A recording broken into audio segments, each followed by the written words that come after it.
রাধে রাধে, জয় গৌর জয় নিতাই। আজকে শ্রী মায়ের যে কাহিনীটি বলবো সেটা হচ্ছে মূর্তিমতী জগৎ মাতা। মূর্তিমতী জগৎ মাতা, তোমরা সকলেই শোনো, ছোটরাও শোনো, বড়রাও শোনো, ভালো লাগবে আশা করি। এ সময় মাকে জগৎ জননী বলে অনেকেই চিনতে পেরেছেন। মাও কোনো বাদ বিচার না করে যে আছে তাকেই, যে আসছে তাকেই কৃপা করছেন। অপার স্নেহে সবার হৃদয় ভরিয়ে জুড়িয়ে দিচ্ছেন। ভক্ত সংখ্যা বেড়েই চলেছে। মাকে ষোড়শী দেবী জ্ঞানে পুজো করে শ্রীরামকৃষ্ণ মায়ের এই জগৎ জননী ভাবকে জাগিয়ে দিয়েছিলেন। দক্ষিণেশ্বরে থাকতেই তার মাতৃস্নেহের এবং বৃন্দাবন কৃপা বিতরণে ভাবের বিকাশ শুরু হয়।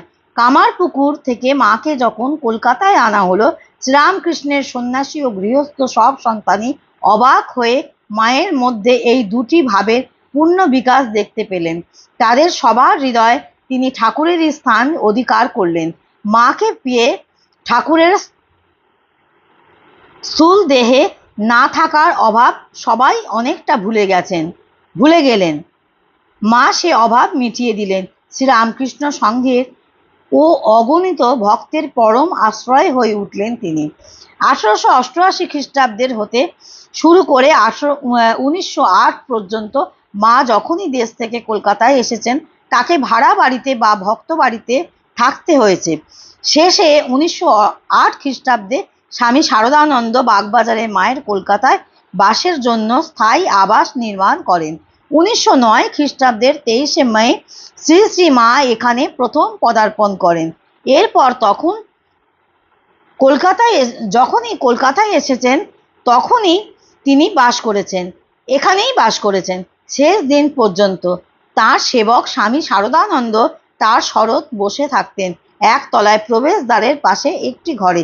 নিজেকে মায়ের বাড়ির দারোয়ান বলতেন।